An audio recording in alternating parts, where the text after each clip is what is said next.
एगो लड़की के बियाह तय हो गइल बा। बियाह तय भइला के पहले तमाम तरह के हाला रहता कि रे बुचिया तोर मर्द नेता हवन, ससुर भोपाल रहलन, बहुत तरह के भौकाल रहता। जब ससुरा से बेचारी नैहर आइल बिया, अपना ससुरा के हाल रो रो के माई से बतावतिया, अपना कैसे बतावतिया, का बतावतिया। अजय भैया गाना के भाव से सुने के बा।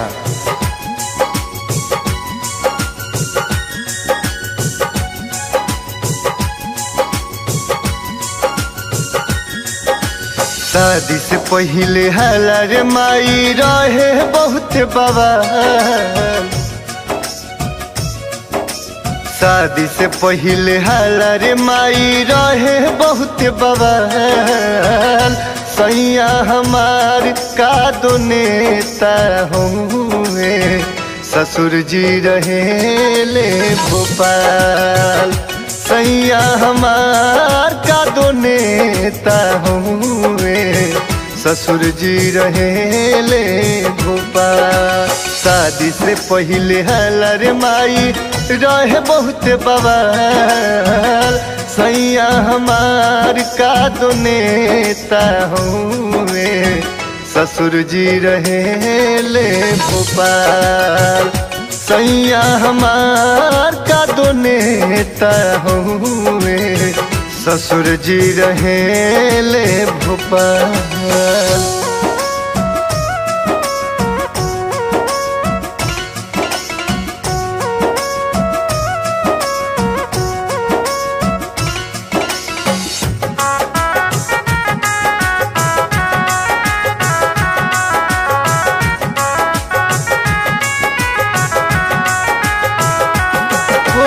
डोली से जब हम उतरनी आटा पैचाइल, ओही आटा के पुआ सगर टोला में बटाइल।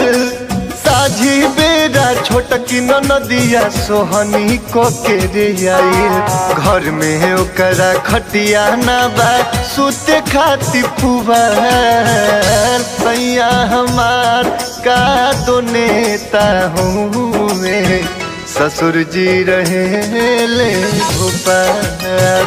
सैया हमार का दो नेता हुए, ससुर जी रहे ले भोपाल।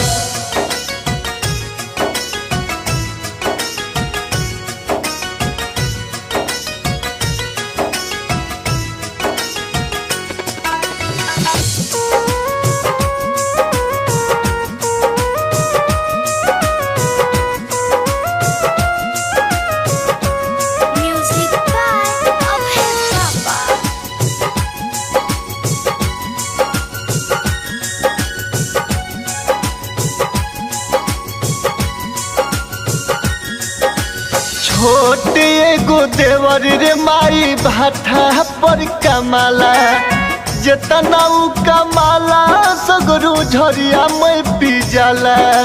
ससुरा पाकी तुम्हारी करे तीसरे दिन जेल जाला। राजा हमारे नाच के जो कर बहुत कमाल।